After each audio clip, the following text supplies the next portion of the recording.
Alleluia, Alleluia. Everybody sing Alleluia, for the Lord has risen, it is true. Everybody sing Alleluia. 30 years he walked the land. Alleluia, Alleluia. To all in need he lent his hand.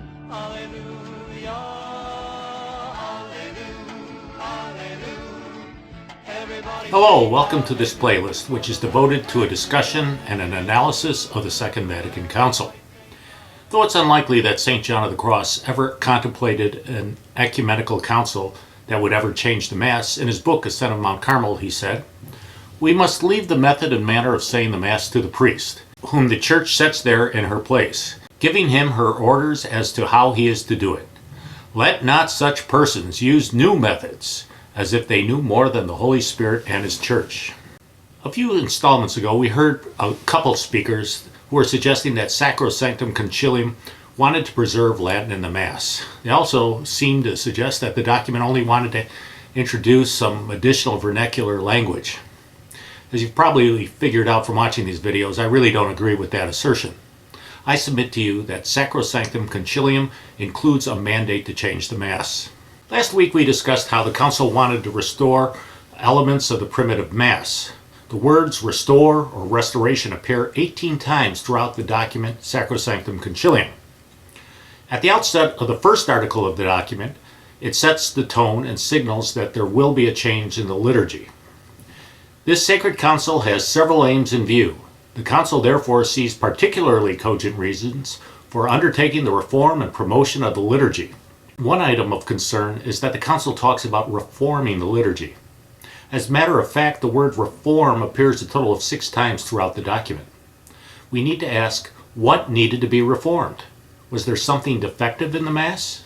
St. John Vianney once said, "There is no better way to experience the good God than to find Him in the perfect sacrifice of the Mass." Article 3 of Sacrosanctum Conciliium continues, "Wherefore the Sacred Council judges that the following principles concerning the promotion and reform of the liturgy should be called to mind, and that practical norms should be established." Now here, the question needs to be asked is, why brand new norms needed to be established? Please note that new norms would replace the prior norms that were set forth dogmatically in quo primum. Article number 23 of Sacrosanctum Conciliium continues, that sound tradition may be retained, and yet the way remain open to legitimate progress. Careful investigation is always to be made into each part of the liturgy, which is to be revised. Finally, there must be no innovations unless the good of the Church genuinely and certainly requires them. Well, this was the blank check that the Spirit of Vatican II used to institute every new innovation and abuse. The post-conciliar Church only needed to claim that whatever it was doing, it was for the good of the Church. Since we've been discussing the liturgy, we've been talking about the Council of Trent.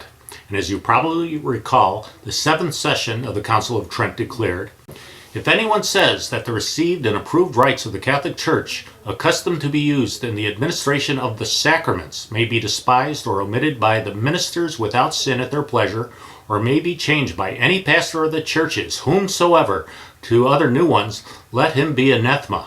Please note that this canon of the Council deals with all of the sacraments, not just the liturgy of the Mass. The Council of Trent dogmatically preserved all of the sacraments. However, Sacrosanctum Conciliium says, both the rites for the baptism of adults are to be revised. It goes on to say the rite for the baptism of infants is to be revised. It also says the rite of confirmation is to be revised. It says the rite and the formulas for the sacrament of penance are to be revised. Both the ceremonies and texts of the ordination rites are to be revised.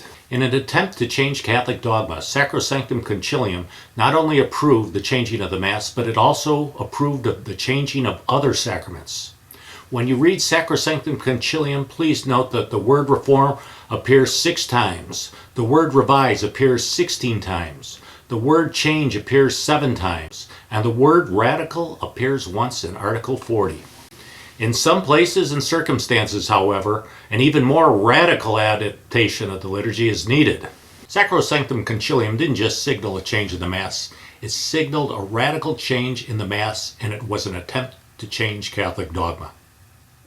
Well, I hope you enjoyed this installment. We'll be back again with another in about a week or so. In the meantime, please pray for the Church. Baby, please don't go. Baby, please don't go. Baby, please don't go down to New Orleans. You know I love you so. Baby, please don't go.